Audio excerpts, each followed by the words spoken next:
যারা ভাত খেতে পারছেন না তারাও 2 প্লেট ভাত অনায়াসে খেয়ে ফেলবেন, ট্রাস্ট মি।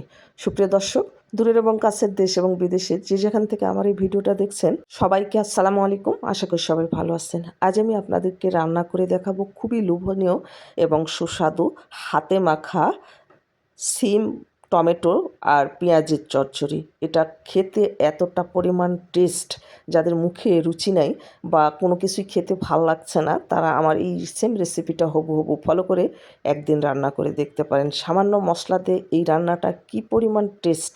এই তরকারি দিয়ে এক বাইট ভাত মুখে দিলে একেবারে ফিদা হয়ে যাবেন। যদি ভালো না লাগে তাহলে আপনাদের এমবি ফেরত। চলুন তাহলে কথা না বাড়িয়ে আমরা মূল রেসিপিতে চলে যাই। সুপ্রিয় দর্শক, এই মজাদার তরকারিটা রান্না করার জন্য আমি এখানে একটা ফ্রাই প্যান নিয়েছি, আর এই ফ্রাই প্যানের মধ্যে বেশ কিছু পেঁয়াজ কুচি, কাঁচামরিচ আর নিয়েছি বেশ কিছু সিম।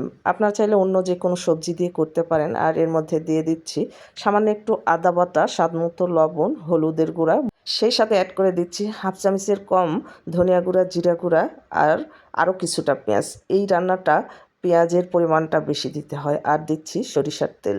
চেষ্টা করবেন সরিষার তেল দিয়ে তরকারিটা রান্না করতে, তাহলে দেখবেন এটার টেস্টটা দ্বিগুণ আসবে। তো হাত দিয়ে ভালো করে এভাবে চেপে চেপে মেখে নিতে হবে।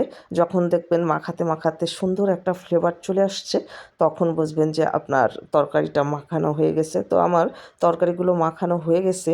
এখন আমি মাছগুলো ট্যাংরা মাছ ইউজ করব। তো আপনারা চাইলে যে কোনো মাছ ইউজ করতে পারেন, এখানে ছোট বড় যে কোনো মাছ ইউজ করতে পারেন। তো আমি ট্যাংরা মাছগুলো আগে থেকেই ধুয়ে পরিষ্কার করে রেখেছিলাম। সেই মাছগুলো দিয়ে আবারও মশলার সঙ্গে ভালো করে মাখিয়ে নিচ্ছি।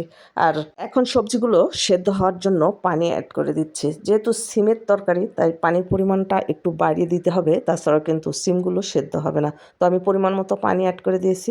এখন ঢাকনা দিয়ে ঢেকে ভালোভাবে বলক উঠে আসলে আর কিছুটা সিম সেদ্ধ হওয়া পর্যন্ত রান্না করে নিয়েছি।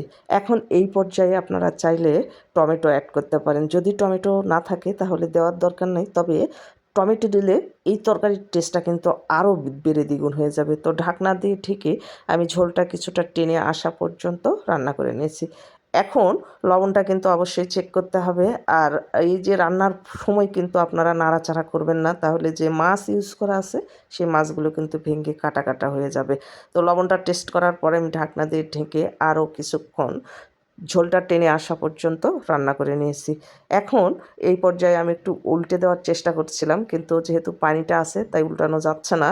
তো আমি একটু ঝোল রেখে, একটু মাখো মাখো ঝোল রেখে রান্না করব এই তরকারিটা। তো কিছুটা ধনা পাতা অ্যাড করে দিলাম আর ঢাকনা দিয়ে ঢেকে এটা রান্না করে নিব আরও 3 থেকে 4 মিনিট। তো আমি ঢাকনা দিয়ে ঢেকে 4 মিনিট রান্না করে নিয়েছি। আর দেখেন এখন কিন্তু সাইড দিয়ে তেল উঠতে শুরু করেছে। এইরকম পর্যায়ে চুলার জালটা অফ করে দিতে হবে। তো দেখেন আমি চুলার জালটা কিন্তু এখন অফ করে দিয়েছি। আর তরকারির কালারটা দেখেন কেমন আসছে। আপনারা যারা ব্যাচেলার ভাই আপু এবং কর্মব্যস্ত আপু এবং যারা বিদেশে থাকেন, তারা চাইলে আমার এই ঝটপট এবং সুস্বাদু রেসিপিগুলো একদিন ট্রাই করে দেখতে পারেন। আশা করি ভিডিওটা আপনাদের ভালো লাগবে।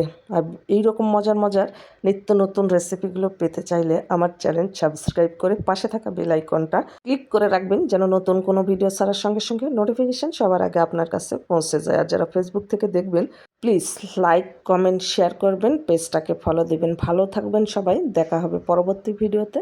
আল্লাহ হাফেজ।